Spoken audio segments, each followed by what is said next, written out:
Hey, I'm Scott, and I'm an American in Bangkok. And today I want to talk about people moving to Thailand and retiring in Thailand now versus, say, 30 years ago. Would I want to move here now, knowing what I know now versus what I didn't know before? And how things have changed over the years here, would I still recommend moving here? Now, that's a very tricky question. Before I get into it, though, please do me a favor, click like. I have to say all this stuff. Click like, share this video, leave a comment, subscribe if you haven't already done so. Please subscribe. And check down in the description. There's a host of ways you can help support in addition to just watching the videos. You get a shirt. That's one way. You can join my YouTube channel. You can join through Patreon, however you want to do it. But it's down there. Everything's down there in the description. So let me get right to it here. Like I said, it's a tricky question. Would I recommend moving here now? I have recommended Thailand to many people, and I've helped quite a few people get over here, just logistically and with advice or what have you. And if I were to say right now, let's talk two different times.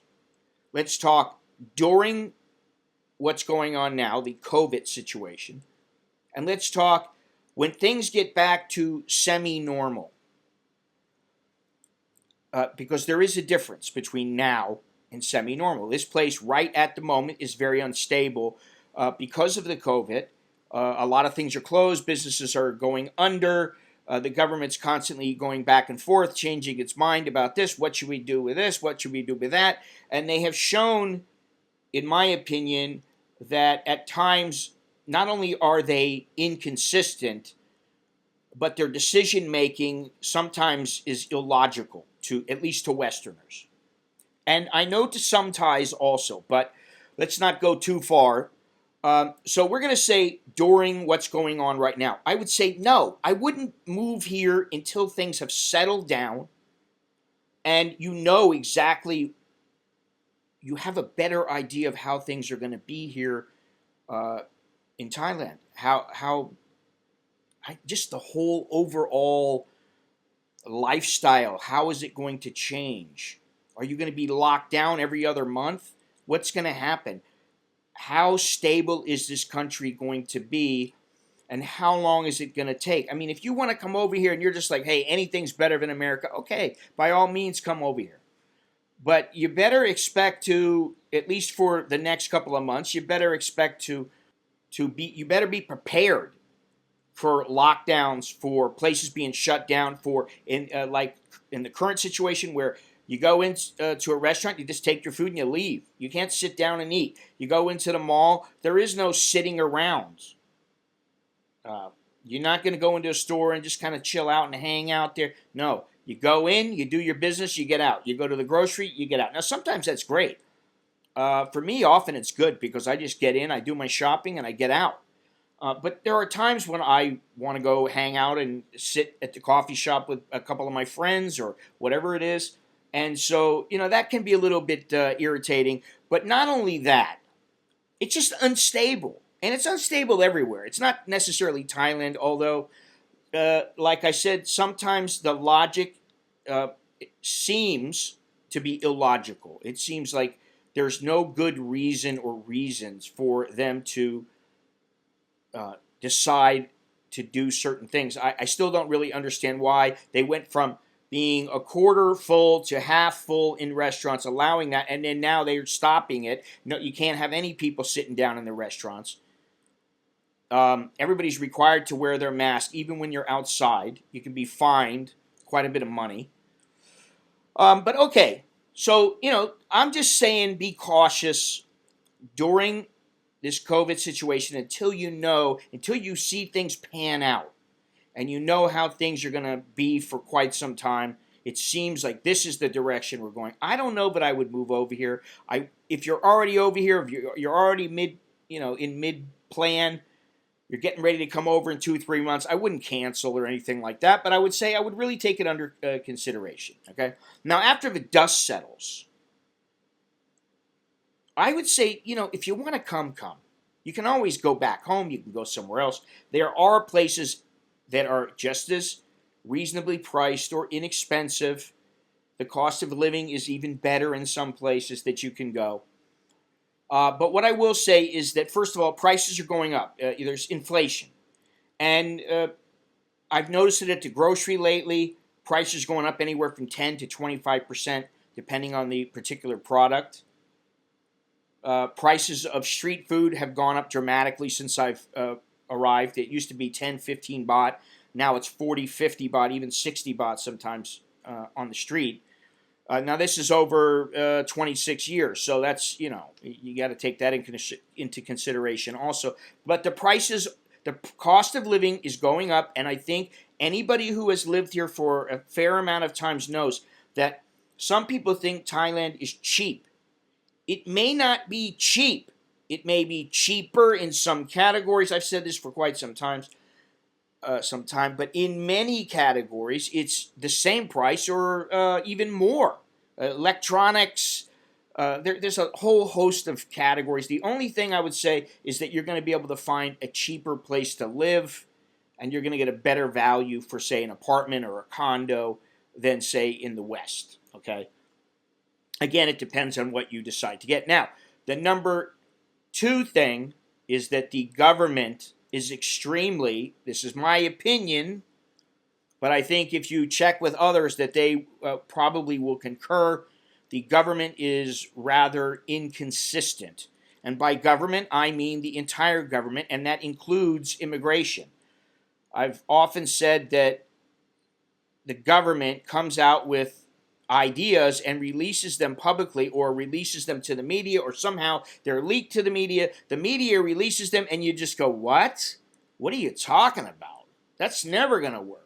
And then the government backtracks and they make a slight alteration, and you go, well, maybe that'll work. And it might be 6 months, a year, 2, 3 years down the line, and all of a sudden they've got it nailed down and they've figured everything out, and they go, okay, this is what we want.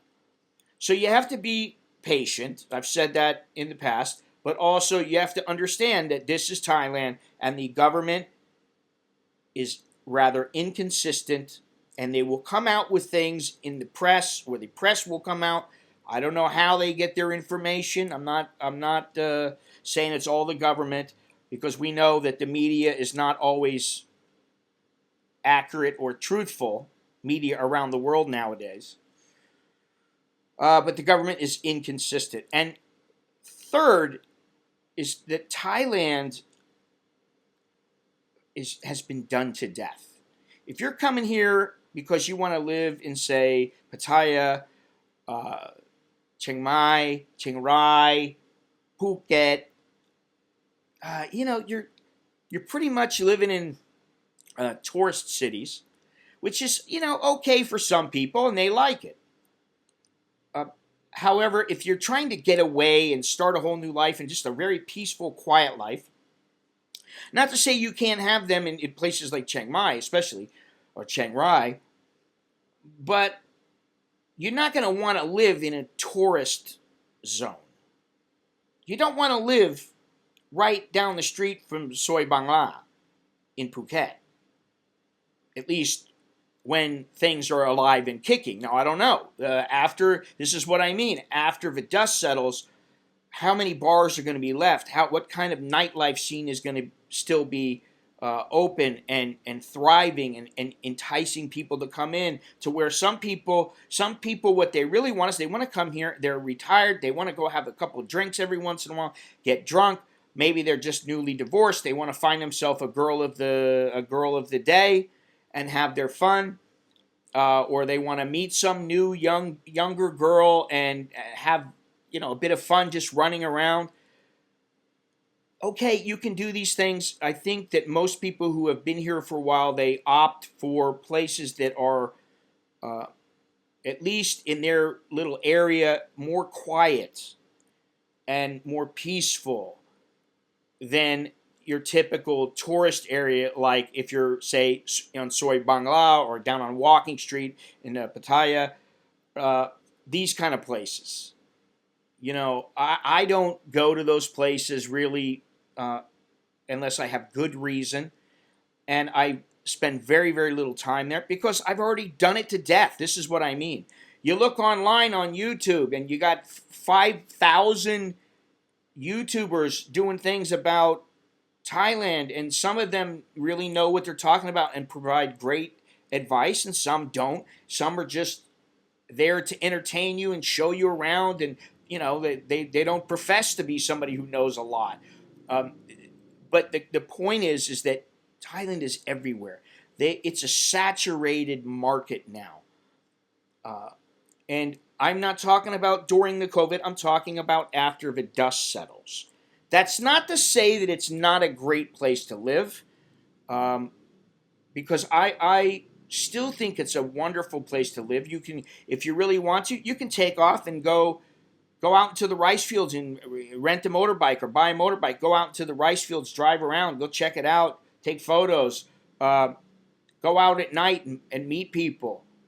You can go to the markets. You can go to Chiang Mai. You can go up and trekking in the mountains. You can go down to the beaches. There's all kinds of things to do. So would I still recommend retiring? Yes, I would, but I would say there are a couple of caveats. One is don't expect it to be as cheap as you think, because it's always going to benefit you to have a little bit more money.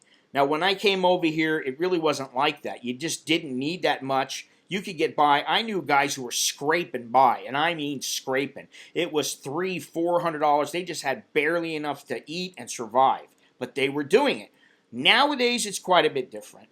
I think things have changed quite a bit, and Thailand doesn't want to have to worry about some foreigner getting stuck here or whatever it might be. I don't really know all their reasons, and I don't profess to know them, nor do I want to get into it because I can't think for them. I only have my opinions.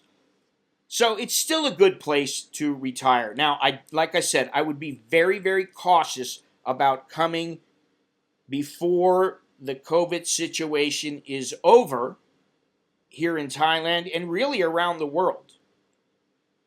But I would say that once the dust settles and things pan out, Thailand is still a great place. Yes, I would recommend it.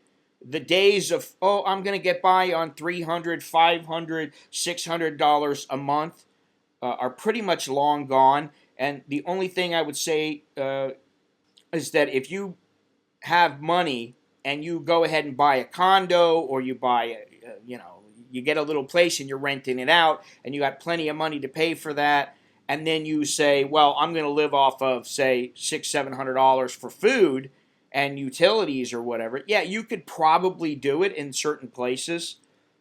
But I wouldn't say, hey, come to Thailand, you got $700 a month to live off of, you don't have a visa, you're under 50 years old, and you don't have a job, and, hey, I'm going to live in Thailand forever, and you're like 32 years old. No. I would not recommend it then. Okay? Anyway, that's really all I have to discuss this. I always think that this is a good topic because to me, it's dependent on what time in history we're talking about. I'm still a little bit hesitant to recommend people just getting on a jet and coming over. I've always said I think you should come over and check the place out at least once or twice. Spend a month minimum, maybe even 6 months or a year if you can, to see, do you really like the place? The only thing is that you can always go back. You can always go back home. As long as you got a little bit of money, you go back home. Yeah, you check into a hotel for a couple nights and you figure out, well, what am I going to do? Am I going to go somewhere else? So money is important. I would not recommend coming over here on the shoestring. If you got your act together, that's a different story. Come on over. Hey, do me a favor, if you don't mind, please click like, click share, subscribe, leave a comment, and let me know what you think about this topic.